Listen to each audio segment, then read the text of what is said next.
Salut à toi, on se retrouve dans une première vidéo consacrée à la thèse. Avant toute chose, je m'excuse pour la tenue légère, mais nous sommes dans le sud de la France, à savoir en dessous d'Avignon, et nous sommes au mois de juillet. Autrement dit, il fait chaud, donc je prends mes aises et je t'invite à en faire de même.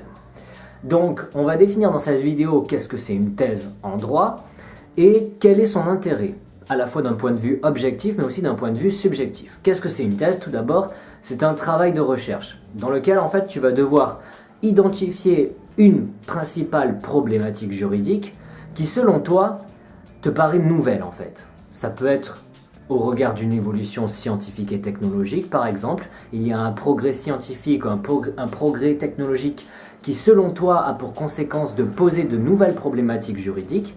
Tu vas choisir d'en isoler une. Bien sûr, il pourra y avoir un sous-ensemble de problématiques juridiques, mais tu vas en isoler une principale, et tu vas devoir définir, mettre en avant des solutions juridiques tout aussi nouvelles. Et j'insiste sur cette notion de nouveauté, puisque dans un mémoire de Master 2, que vous faites donc en 5e année, on a plus tendance à faire de la compilation et de la mise en perspective de sources de droit déjà existantes. Donc vous allez utiliser par exemple la loi, le règlement, la jurisprudence, la doctrine, et votre réflexion personnelle au regard de tout ceci va être limitée. Dans un mémoire de master, en général, c'est ça. Après, ça peut dépendre. Le niveau en fait de réflexion personnelle qui est apporté dans le cadre d'un mémoire de master peut dépendre de votre encadrant, de votre directeur de mémoire. Je ne sais même plus comment on appelle ça, j'ai déjà oublié. Dans tous les cas, on appelle ça un directeur de thèse dans le cadre d'une thèse. Et dans le cadre d'une thèse, donc, il faut une grande majorité d'apports personnels. Alors bien entendu, vous allez devoir citer des auteurs, citer une loi s'il y a une loi applicable, citer une ou plusieurs lois, des décisions de justice, etc. Si votre sujet est véritablement novateur, il se peut qu'il y ait peu de sources de droit à disposition. Moi, c'est mon cas. Mon sujet est sur l'intelligence artificielle, les questions de responsabilité civile et d'assurance. On a surtout de la doctrine. Alors, le fait qu'il y ait peu de sources de droit, alors certains pourraient voir ça comme un handicap, dans le sens, on a peu de ressources, on a peu d'inspiration en fait. On a peu de sources dans lesquelles on peut puiser une inspiration. Mais d'un autre côté, et moi ce que je trouve bien, c'est qu'on a une plus grande liberté pour imaginer une création de droit. Donc ça c'est pas mal. Donc en gros c'est ça une thèse. Maintenant à quoi ça sert une thèse? D'un point de vue objectif. Qu'est-ce que ça veut dire d'un point de vue objectif? Est-ce qu'une thèse en droit, ça fait avancer la société? Alors ça fait avancer la recherche en droit, puisqu'on parle aussi de recherche en droit. C'est pas limité aux sciences dures comme la chimie, la physique, la biologie, les maths, etc. On parle de recherche en droit, de recherche en psychologie, en lettres, dans toutes les filières. Ça fait avancer donc une thèse en droit, la recherche en droit, mais est-ce que ça fait véritablement avancer la société? Alors ça peut faire avancer au-delà de la recherche en droit la pensée humaine d'une manière générale, puisque c'est toujours bien à mon sens de mettre en avant la matière grise, l'éminence grise, mais à moins que vous arriviez à l'issue de votre thèse à convaincre par exemple le pouvoir exécutif, le pouvoir législatif, que vos idées sont bonnes et qu'elles devraient faire l'objet d'une loi, vous ne ferez pas avancer le droit, et donc vous ne ferez pas véritablement avancer la société. Vous pouvez également essayer de convaincre, par exemple d'envoyer vos travaux à la Cour de cassation ou au Conseil d'État, tout dépend de votre sujet de thèse, du moins à une juridiction, et en fait leur conseiller de prendre appui au cas où ils se retrouveraient dans le cadre d'un litige dont l'objet concernerait celui de votre thèse, de prendre appui donc sur vos travaux. Mais je pense que ça vous semble difficile, ça me semble également difficile, ça ne veut pas dire que c'est jamais arrivé. Mais je pense que la démarche était différente. Déjà, dans le cadre d'une inspiration par le pouvoir judiciaire de vos travaux, donc par les juges, il y a par exemple Pierre Kayser.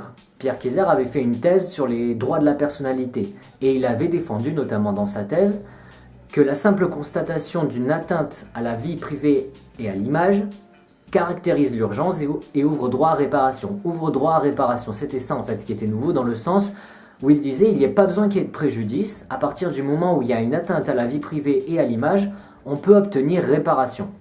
Alors que normalement, il faut des préjudices pour obtenir réparation, et ce sont même les juges du fond qui vont chiffrer ces préjudices.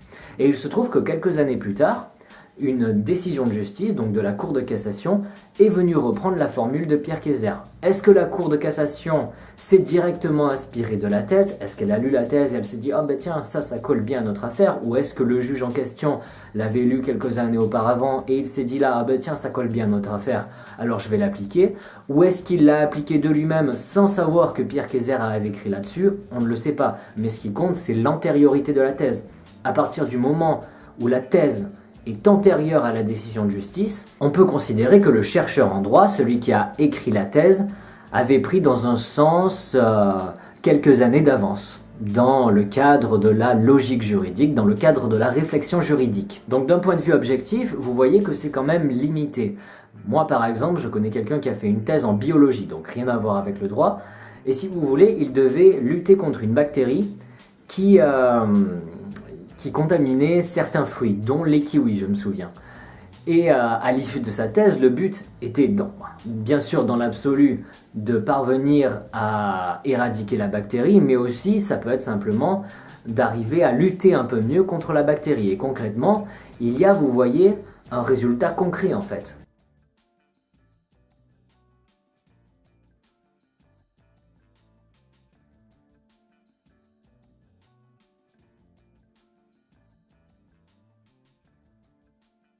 Nous, comme je vous l'ai dit donc, à moins que notre projet de thèse, que notre sujet de thèse et notre travail inspire un juge ou le pouvoir exécutif ou le pouvoir législatif, il y a peu de chances que notre thèse serve à quelque chose d'un point de vue objectif.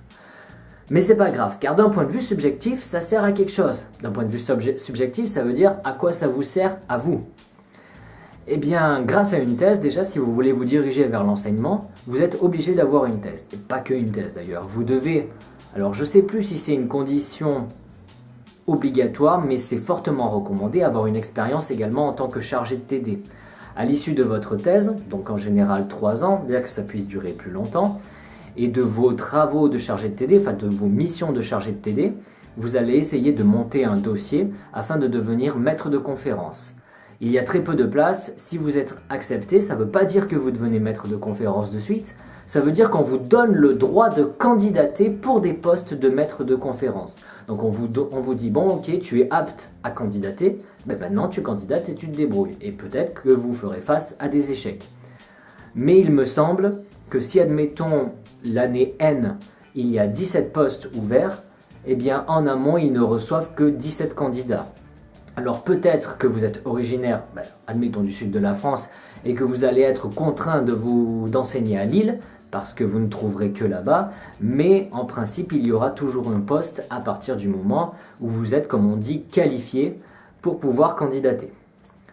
Ensuite, au-delà de l'enseignement, la thèse peut servir, déjà elle peut servir à vous spécialiser dans un domaine pointu, qui ensuite vous sera utile dans le cadre de votre vie professionnelle, comme par exemple si vous voulez exercer en tant qu'avocat spécialisé dans un domaine particulier.